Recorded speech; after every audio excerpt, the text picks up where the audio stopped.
But it is something to think about. Maybe saving your 1L materials, your outlines. You spend a lot of time on those. Those subjects, you think you're finished with them, but they come back up on the bar exam. So this podcast is a production of Widener Law Commonwealth in Harrisburg, Pennsylvania. For more information, visit commonwealthlaw.widener.edu/podcast. Hello and welcome to Widener Law Commonwealth's podcast. I'm your host, Tara Mead. Before most of our students, and prospective students too, begin their law school journey, they know that one thing awaits them following graduation, and that's the bar. Indeed, the exam that any future lawyer must pass in order to obtain a license to practice law as an attorney. Likely the one final hurdle. Today we're here with Jamie Zadra, our Director of Bar Success, who works closely with our students to ensure they're prepared for the bar. Jamie, welcome. hi, Tara. Thanks for having me. Absolutely. Now, I know you're one of our more recent hires here at Widener Law Commonwealth. Can you tell us a little bit about your background and what brought you here to our campus? Well, I was so excited. I started at the end of April, and I had to hit the ground running for the July bar last summer.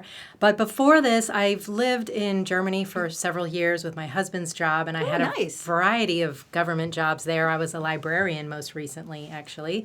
But before that, I did civil litigation in Philadelphia for about 7 years. And before that, I was an Army JAG and deployed to Iraq way back in 2008-09. Well, you have such an interesting background from all these different perspectives. You know, obviously you can explain to students about JAG who may want to do an externship, and then obviously you understand what it's like to be an attorney and the day in and day out challenges that and rewards that it poses. I was at a small firm, and I'm also admitted in New York. Originally, I went to law school in New York, so I have taken more than one bar exam, so I have a feel for how that process works, I think, better than some. You bring a wealth of information to our students here, which is awesome. So when you first came to our law school, were there areas that you noticed pretty quickly where students who were preparing for the bar were in need of more support? And if so, where did you kind of see those areas? Well, I have to say that about half of the class is usually fine with taking the bar. They sign up for a commercial bar prep course, and they go through it, and they're studying, and maybe they pull out their notes and outlines from their 1L classes.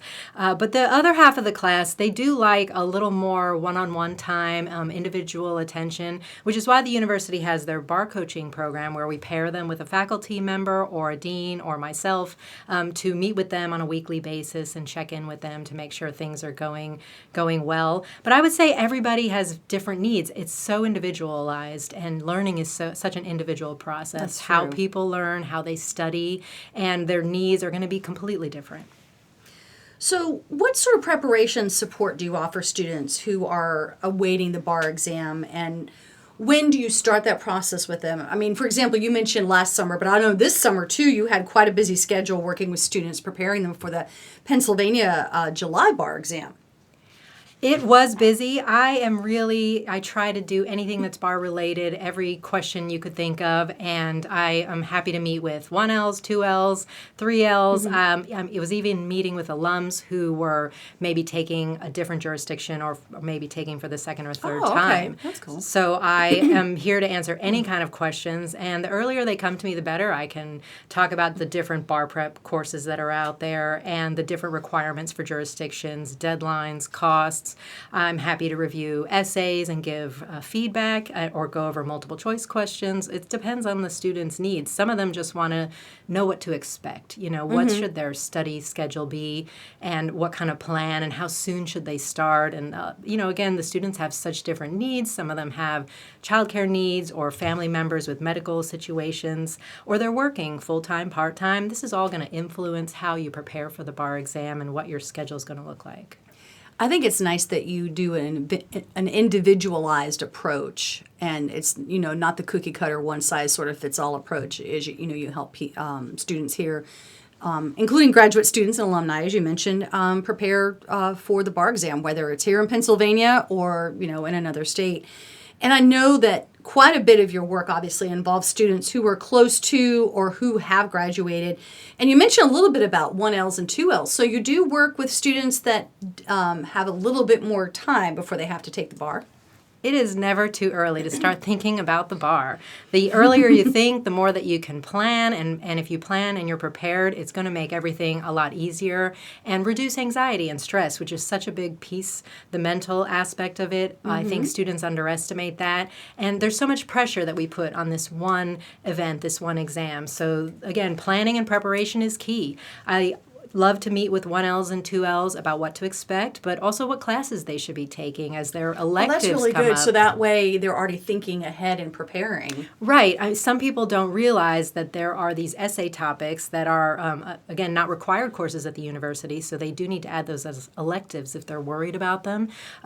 For example, secure transactions, which is a very complicated subject, and although it's going to be included in any bar prep course you take, it really helps to cover it earlier, because if you wait, it's hard to pick it up and teach yourself. Where there's other classes that are more intuitive, like conflicts or family law, is something maybe that's a very intuitive course you can teach yourself through your bar prep course.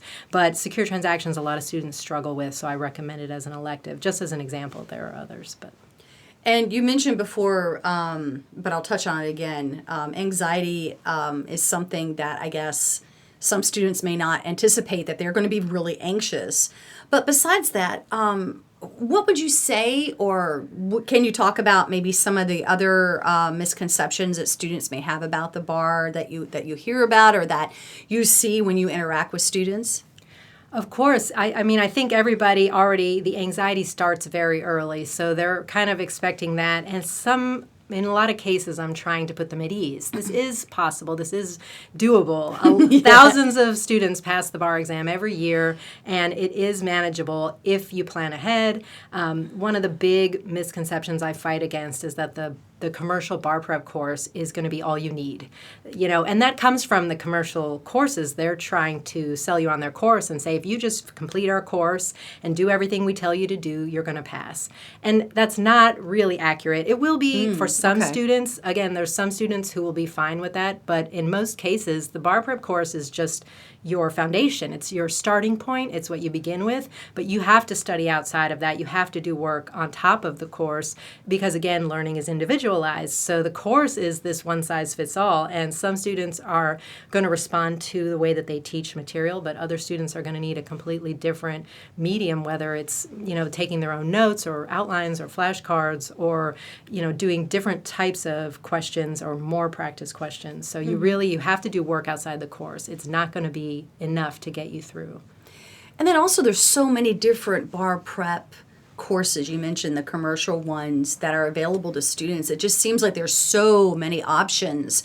Do you have different recommendations for students, or do you try and help them choose if they decide they want to go with commercial bar prep, which one might be the right one for them? Or Right. I tell them this is a personal choice and you have to do your homework. And the best time to do that is when you're studying for the MPRE. So going back to what I talked to 1Ls and 2Ls about is about the MPRE. There is a myth out there that it is easy and that professional responsibility, your course is all you need, and you don't have to really study for it. I don't know where that started. The MPRE is difficult. It's shorter than the bar exam, but the passing rates are very similar.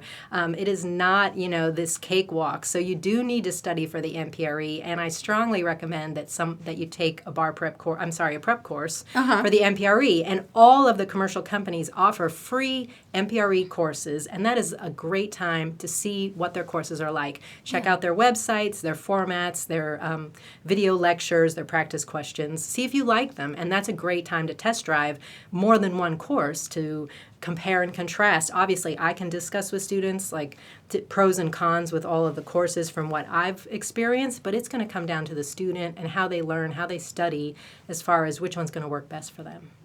And you mentioned before a little bit, so you also help alumni that want to take a bar exam in another state, like New York or New Jersey, what have you.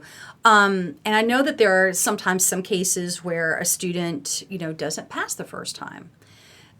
Do you help students who have technically graduated but haven't passed the bar yet, like say they're going for their second or their third time. Is that something that you do assist or can assist them with? Oh, yeah, absolutely. Okay. I've been meeting with a lot of, we call them repeaters. They're repeating. Okay. So it's a very different strategy and conversation because they've been there. They know what to expect. I don't have to tell them about getting ready mentally or their sleep cycle or their study plan because they've done all that already. So it's more getting into specifics of what they struggled with. So you get a score report when you take the bar exam, and I go over exactly what areas, what subjects and subtopics that they're struggling with, and whether it's multiple choice or essay, and we work on very specific or substantive questions or strategy because, again, they've already done that. They've already done the studying, so we talk about the course and whether it worked for them, if they should try a different company.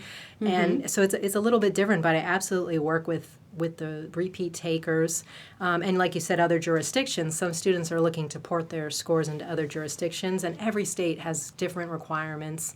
Some of them have extra exams you have to take or pro bono hour requirements. So again, it's not too early to start thinking about all of that. And to that point, for students who are, 1Ls or 2Ls, what do you recommend that they do as far as preparing for the bar? Because, they're already busy in classes, and I know usually in most cases 2Ls, are also either, working as a student worker here or they're working elsewhere.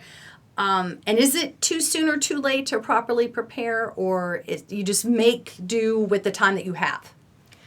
Well, again, the earlier you start, the better. The commercial companies do offer 9-month courses instead of the traditional 10-week course. 10-week is kind of the minimum as far as studying, and it's meant to fit in between graduation and the exam. Okay. So that's the reason that the courses are 10 weeks, the idea being that you can prepare for the July exam if you're graduating in mid-May. But that is very, very truncated, and there's a lot of pressure there. So if you can start sooner than that, they do open up the courses earlier. Usually, I think in April, you can get early access, and it never hurts to start reviewing your outlines. So I tell, 1Ls and 2Ls, they shouldn't be stressing about it too much. It is way in the distance, but it is something to think about. Maybe saving your 1L materials, your outlines. You spend a lot of time on those. Those subjects, you think you're finished with them, but they come back up on the bar exam. So I tell them, don't you have your notes? You spend so much time on those flashcards. Like, pull them out. It doesn't hurt. The bar prep course, again, is that foundation, but you add what you need to focus on because everyone has strengths and weaknesses, so there's going to be subjects that you are better at or worse at, and you're going to need to spend more time on the ones that you struggle with. So I, save your materials and maybe refer back to them, and if you can start a little early, even though you have your 3L spring semester going on and you've got finals coming up, it doesn't hurt to spend some more time on that and really start to work on those practice questions because it's an acquired skill. A lot of people think, I've taken multiple choice tests before or I've written essays before. The bar exam is completely different. The questions are they're worded differently, the phrasing. A lot of students struggle with it. It's something you have to work at and acquire that ability to read them and interpret what they mean, and so that you can apply the law that you've spent time memorizing. And that's where that disconnect is. It's like learning a new language. I've heard that a few times from students. That it is quite. It's like sort of like a brain shift of sorts in some respects.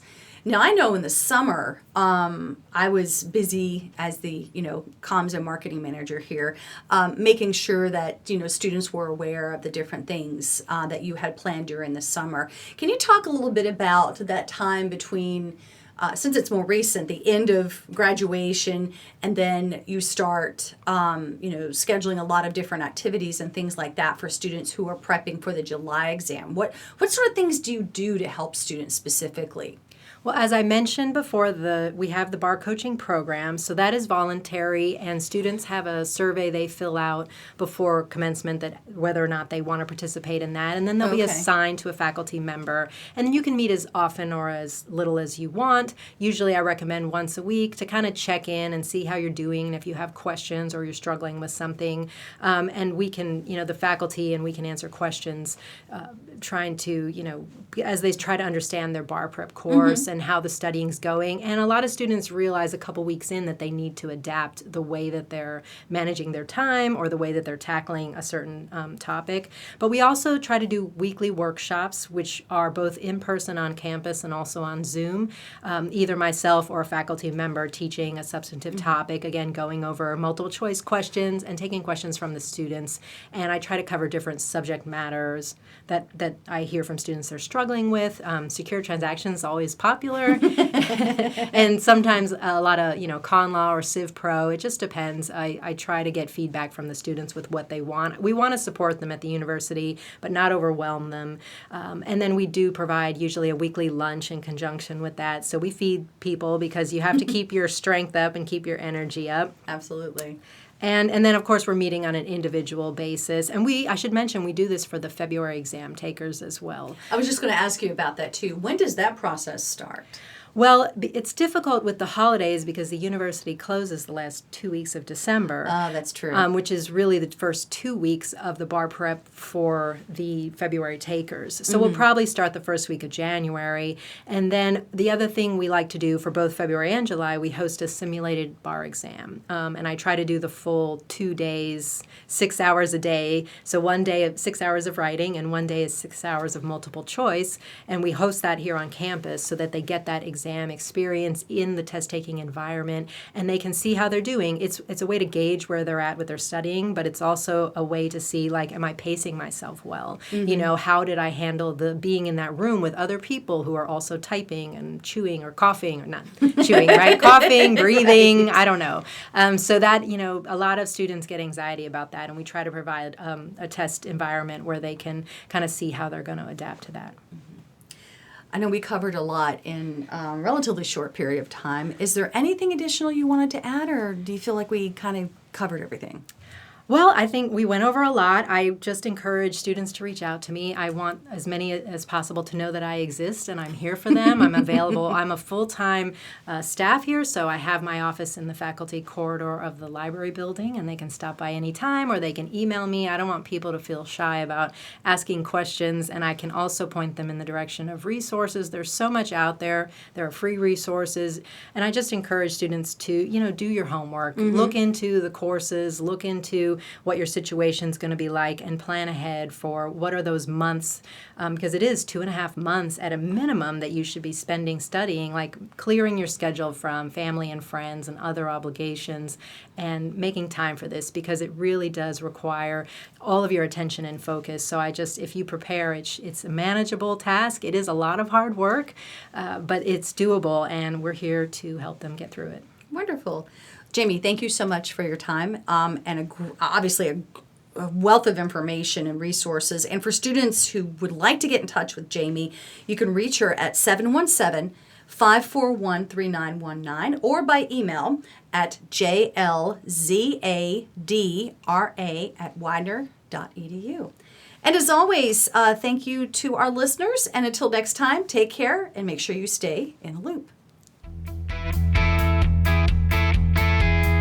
Widener University Commonwealth Law School is the Pennsylvania capital's only law school, with 3 specialized centers of legal scholarship through its Law and Government Institute, Environmental Law and Sustainability Center, and Business Advising Program. Widener Law Commonwealth offers an exceptional learning experience that is personal, practical, and professional. Visit commonwealthlaw.widener.edu for more information.